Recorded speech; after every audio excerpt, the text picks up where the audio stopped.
방금 소개받은 골드리터 최인정입니다. 저는 좀 빨리 제가 마무리를 한번 해보겠습니다.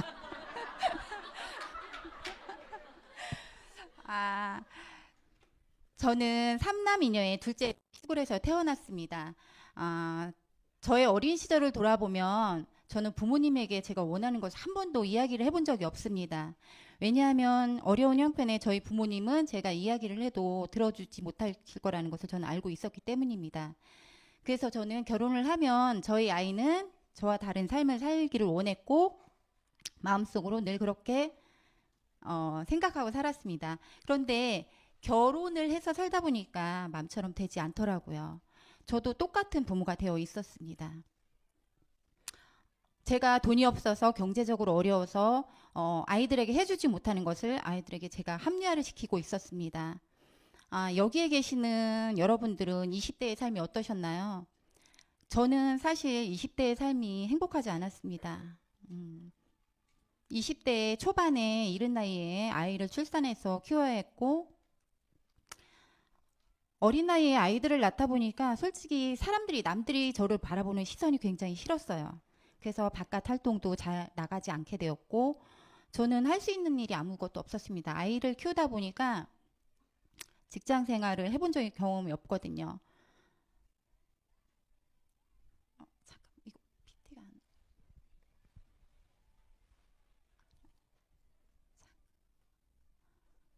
그래서 저는 아이들을 키우면서 공부를 시작했습니다. 그래서 유치원 교사를 자격증을 얻게 되었고요.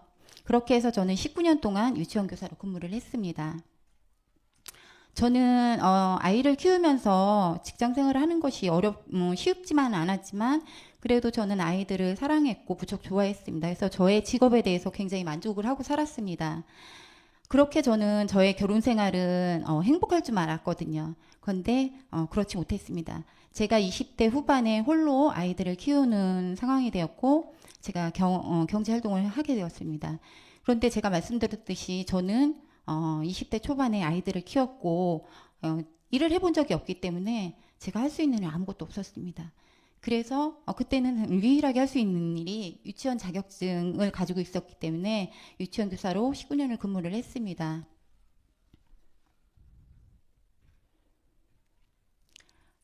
제가 잠깐만요. 죄송합니다. 유산화를 하면서 저희 아이가 저는 일남 3녀의 엄마예요. 첫째와 둘째는 성인이고요. 셋째와 넷째는 늦둥이로 제가 조금 늦은 나이에 아이를 낳았습니다. 저의 첫째 아들을 생각하면 저희 첫째 아들은 고등학교 이후로 저에게 단 한 번도 용돈을 받아본 적이 없습니다. 용돈을 스스로 알바를 해서 썼고요. 돈을 모아서 셋째 동생을 데리고 해외여행을 단둘이 다녀올 정도로 동생들도 굉장히 끔찍하게 생각하는 아이였습니다. 저희 첫째와 둘째는 엄마가 어렵게 살았기 때문에 철이 참 빨리 들었던 것 같아요. 그래서 저는 지금도 첫째와 둘째 아이를 생각하면 늘 안쓰럽습니다. 그리고 저희 둘째 딸은 저에게 제가 바쁘기 때문에 저희 아이들을 항상 많이 케어를 해줬어요. 그래서 둘째 딸이 저에게 항상 하는 말이 있었어요. 엄마, 내가 동생들 봐주니까 내가 시집 가면 엄마는 내 아이를 꼭 봐줘야 돼. 라고 이야기를 했었거든요. 그렇게 말했던 딸이 지난 가을에 시집을 갔습니다. 그리고 제가 막내를 40이라는 늦은 나이에 출산을 했습니다. 그래서 저는 늘 항상 노후에 대한 걱정이 있었고 남들보다는 그래도 조금 더 내가 경제 활동을 해야겠구나라는 생각이 항상 머릿속에 굉장히 떠나지가 않았어요. 그런데 저는 할 수 있는 일이 아무것도 없었습니다.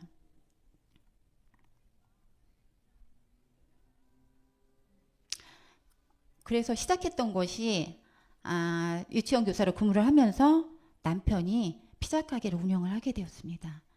제가 퇴근을 해서 12시 1시까지 주말도 없이 일을 했고요.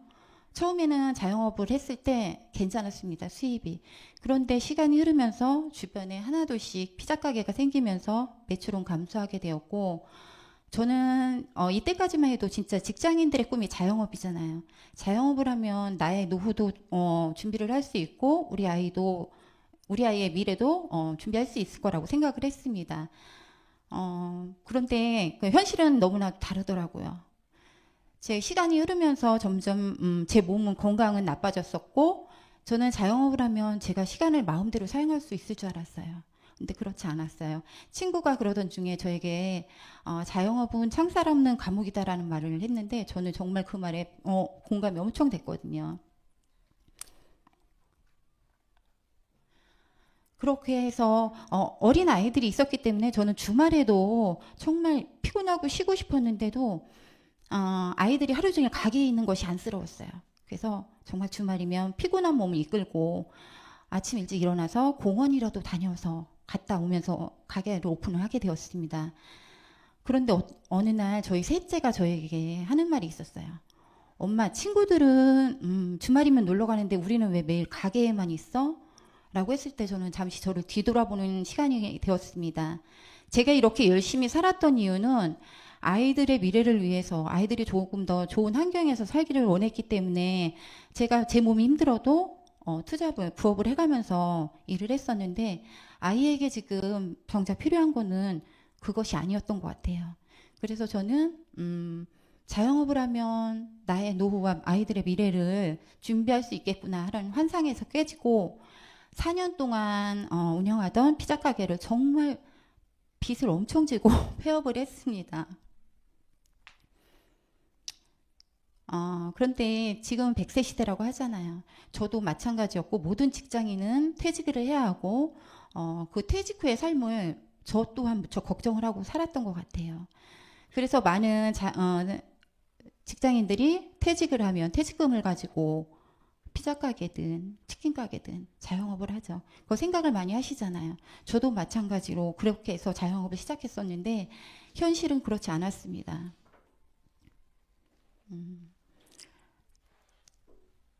저는 제가 계속 말씀드렸지 노후하고 저희 아이들이 되게 걱정이 됐었거든요. 그래서 직장을 다니면서 저는 무엇인가를 꾸준히 찾았던 것 같아요. 여러 가지 일을 해봤지만 그 중에서 또 블로그를 하면 추가 수입이 된다고 해서 블로그에 글을 쓰는 일을 시작해 보았습니다.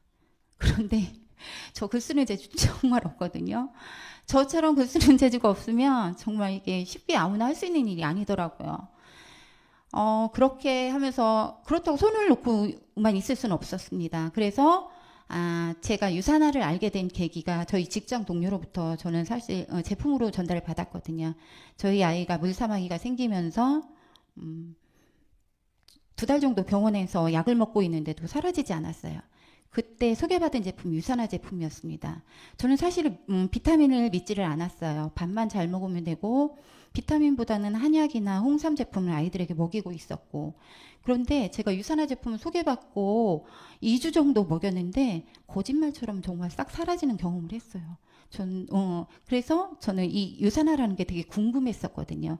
그러면서 이때 다시 직장 동료가 해주었던 유산화가 생각이 났습니다. 그렇게 해서 저는 부업으로 유산화를 시작을 했고요. 유산화를 저 처음에 시작하면서 되게 잘했을 것 같죠. 그런데 제 생각과는 정말 저는 정말 단순했거든요. 저는 이 유산화를 너무 좋게 받아들였기 때문에 남들도 저와 똑같이 생각할 거라고 생각을 했어요. 그래서 처음에 제가 실수를 했던 것이 유산화를 제대로 알지도 못하면서 사람들에게 유산화를 알리기 시작했습니다. 그러면서 네트워크에 대한 이런 부정적인 생각하는 사람들도 많았고 그거는 아무나 하는 일이 아니야라는 사람도 많았고 그런데 되게 신기하게 저는 제가 이제까지 했던 부업보다는 그래도 수입이 조금 괜찮았어요. 그래서 유산화를 부업으로 전격적으로 시작을 했고 저는 제가 결혼을 일찍 하면서 직장 생활을 해본 경험도 없기 때문에 아는 인맥이 별로 없어요.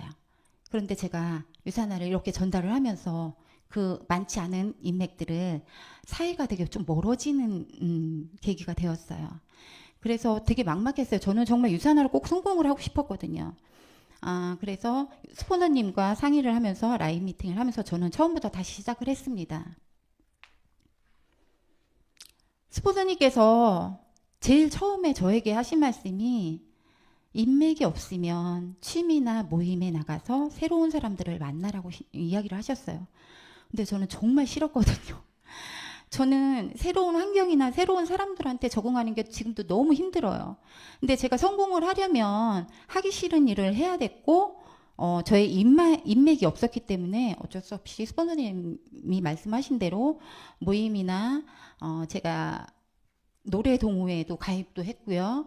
그리고 친구들 모임, 밴드에서 친구들 모임도 했고, 사랑하는 동생들과 이제 만남을 새로 갖추게 되었습니다. 그렇게 해서 지금은 그 모임을 통해서 소비자들도 나오고 있고요. 그래서 친구들이랑 저 때 우정 사진도 찍어봤거든요. 되게 행복했어요. 친구들이랑 이렇게 할 수 있다라는 게 되게 행복했고, 사실은 제가 부업으로 진행을 하면서 제가 아까 말씀드린 저는 그래도 다른 부업보다는 수입이 괜찮았기 때문에 저는 그냥 만족했었어요. 근데 제가 유산화 사업을 결단하게 된 이유는 멈춰있던 파트너들 때문이었습니다. 저 19년 동안 유치원 교사 생활했다고 그랬잖아요. 저 호봉이 꽤 높아가지고 월급도 괜찮게 받았었거든요. 근데 제가 이 결단을, 저는 왜냐면 제가 경제 활동을 해서 아이들을 케어해야 되는 입장이기 때문에 결단이 쉽지는 않았어요. 그런데 뒤돌아보면 저희 파트너가 성장을 멈춰있고 하는 곳이 눈에 들어왔기 때문에 저는 스포너님 께서 또 결단을 말씀을 하셔서 저는 그렇게 해보겠습니다 하고 2022년 5월에 19년 다니던 유치원을 퇴직을 하였습니다. 사실은 겁도 되게 많이 났어요. 제가 잘할 수 있을까라는 생각도 되게 많이 했었고, 그러면 제가 결단을 하고 무엇을 했냐면 시스템에 100% 참석을 했습니다. 그동안은 제가 부업자라는 이유만으로 사실 시스템에 100% 참석을 못했거든요. 그래서 결단하면서 시스템에 100% 참석을 하게 되었고, 그러면서 제가 결단을 하기 전에 퓨처 리더스 빌더, 어치버, 실버로 승급을 해있는 상태였거든요. 그런데 그러면서 코로나가 터졌어요. 그래서 사람들을 만날 수 없게 되고, 저는 출근줌을 그때부터 시작을 했습니다. 그래서 파트너들과 출근줌, 모닝줌을 통해서 하루의 일과를 시작을 했고, 파트너들과는 계획을 잡으면서 아침에 그렇게 힘차게 출발을 할 수 있었고요. 또 그리고 각 라인변의 셀 미팅을 시작을 했습니다. 제가 전업을 하면서 점점 미팅 횟수를 늘려가게 되었고, 라인 미팅을 하면서 파트너들과 같이 승급 계획을 세웠던 것 같습니다. 제가 퇴직할 때 저희 스폰서님한테 약속을 한 게 하나 있었거든요. 스폰서님 저 9월 달에 꼭 골드 갈 거예요. 라고 말씀을 드렸습니다. 그렇게 해서 스폰서님이랑 승급 선언을 하고 파트너들과 스폰서님과 승급 계획을 잡기 시작했습니다. 그래서 제가 승급 계획을 잡고 제일 먼저 했던 일이 유산화를 제대로 알리자 이거였어요. 그래서 소비자 데이를 통해서 충성 소비자를 만들기를 했고요. 충성 소비자가 나왔을 때는 캐시백을 설명을 해주고 사업을 전달하기 시작했습니다. 그리고 제가 두 번째 한 거는 잠들어 있던 파트너를 다시 만나기 시작했습니다. 그 파트너들을 만나면서 현실 점검을 했고요. 그래서 다시 사업을 저와 같이 시작할 수 있게 되었고, 제가 이렇게 라인을 소비자 데이를 했던 주 목적은 소개받기와 소비자 만들기였어요. 여기를 통해서 소비자가 나왔고 소개를 받았고, 그래서 저희가 소비자가 나온 분 중에 키리더를 찾는 게 제가 이 소비자 데이를 하는 목적이었습니다. 그렇게 파트너들과 저는 승급 계획을 했고요.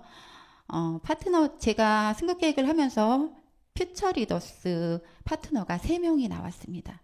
그래서 저도 골드로 같이 승급을 했고요.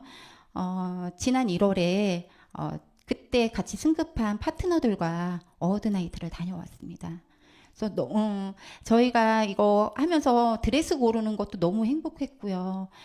저 파트너랑 같이 같은 무대에 설 수 있다는 게 너무너무 행복했거든요. 그래서 스푸너님과 같이 어워드나이트에 가서 즐거운 하루를 보내고 왔고요.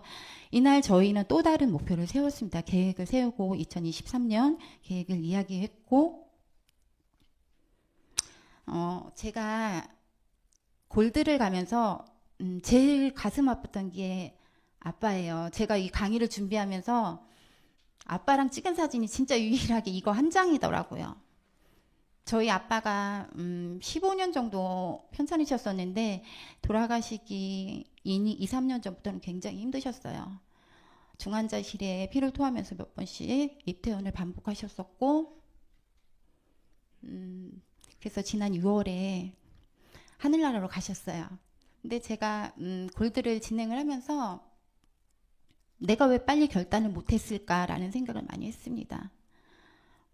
저는 어려서부터 아빠에게 부모님에게 되게 걱정을 많이 끼치는 딸이었거든요. 그래서 제가 빨리 결단을 하고 성장을 했더라면 아빠가 제가 어드나이트 때 예쁜 드레스 입고 무대에 올라 있는 모습에 딸을 볼 수 있고 가셨으면 얼마나 좋았을까라는 생각을 했습니다. 부모님은 기다려주지 않더라고요. 여기 계시는 분들은 빨리 결단을 하셔서 저처럼 후회하는 일이 없었으면 좋겠습니다.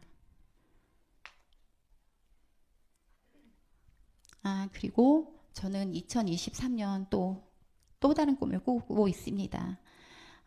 올해 중학생이 되는 셋째 아이가 그림에 소질이 많아요. 그래서 이 아이는 반고우처럼 유명한 화가가 되고 싶다고 해요. 그리고 저희 막둥이는 여자아이인데 남자 같아요. 매일 가서 깨지고 오고 막 축구 좋아하고 이러거든요. 추운 날씨에 가서 지금도 축구하고 그래요. 그래서 저희 아이가 축구 선수가 되는 게 꿈이래요, 막내는. 그래서 저희 셋째와 넷째가 꿈을 이룰 수 있도록 제가 뒷받침해주는 능력 있는 엄마가 되고 싶고요. 그리고 저는 항상 저와 함께 일을 하는 파트너에게 힘이 되어주는 스폰서가 되고 싶습니다. 그리고 저희 스폰서님께는 끊임없이 노력하고 성장하는 그런 파트너가 되고 싶고요. 저는 정말 단순히 유산화를 처음 시작했을 때는 돈을 보고 시작했어요. 왜냐하면 잘 살고 싶었고 나의 아이들이 나와 같은 삶을 살기를 원하지 않았기 때문입니다. 그런데 지금은 저로 인해서 유산화를 알게 되신 모든 분들이 건강했으면 좋겠고 경제적으로도 자유로운 삶을 살았으면 좋겠습니다. 그래서 저는 2023년 상반기 리더십 서밋을 달성할 거고요. 이그젝 골드 파트너들과 같이 계획을 세워서 9월에 이그젝 골드를 달성을 할 것입니다. 그리고 제가 가장 좋아하는 말이 있어요. 어제와 똑같이 살면서 다른 미래를 기대하는 것은 정신병 초기 증세이다. 지금까지 강의를 들어주셔서 감사합니다.